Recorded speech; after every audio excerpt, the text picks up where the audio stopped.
মোটামুটি সবগুলো ট্রেনই স্টেশন থেকে যেটি জানলাম যে শিডিউল মতোই ছেড়েছে, 3টি ট্রেন ছাড়া।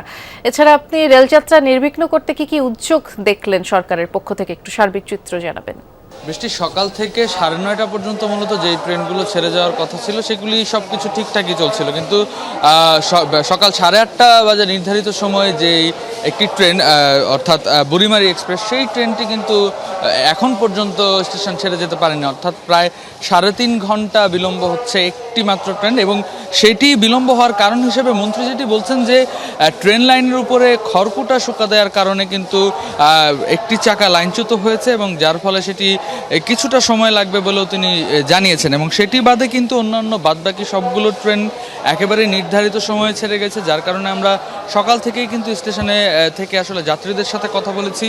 তারা যেটি বলছিলেন যে এখন পর্যন্ত তেমন কোনো ভোগান্তি কিন্তু যাত্রীরা আমাদের কাছে জানাননি। পাশাপাশি স্টেশনের সার্বিক নিরাপত্তায় সকাল থেকে দেখেছি যে র্যাব পুলিশের পাশাপাশি কিন্তু কাজ করছিল ডগ স্কোয়াডও। যাত্রীদেররা যেন কোনো নিষিদ্ধ কোনো পণ্য যেন তারা পরিবহন করতে না পারেন, তাছাড়া যাত্রী পরিষেবা নিশ্চিতে কিন্তু আইনশৃঙ্খলা বাহিনী এই স্টেশনগুলোতে তৎপর রয়েছে। পাশাপাশি এখন পর্যন্ত আজকে সারাদিনে সকাল থেকে 8টি ট্রেন ছেড়ে যাওয়ার কথা রয়েছে। তার মধ্যে একটি ট্রেন হচ্ছে প্রায় 1 ঘন্টা দেরি এবং অন্যটি আধা ঘন্টা, এবং অন্যটি যেটির কথা বলছিলাম বুড়িমারি এক্সপ্রেস, সেটি 3 ঘন্টা। এই 3টি ট্রেন ছাড়া কিন্তু বাকি সবগুলো ট্রেন এখন পর্যন্ত সময় মতো ছেড়ে গেছে এবং বাকিগুলোও যেন নির্ধারিত সময় ছেড়ে যেতে পারে সেজন্য কিন্তু ব্যবস্থা নেওয়ার কথা জানিয়েছেন মন্ত্রী। বৃষ্টি শুনছিলাম আমরা। বিস্তারিত জানানোর জন্য ধন্যবাদ রেদওয়ান।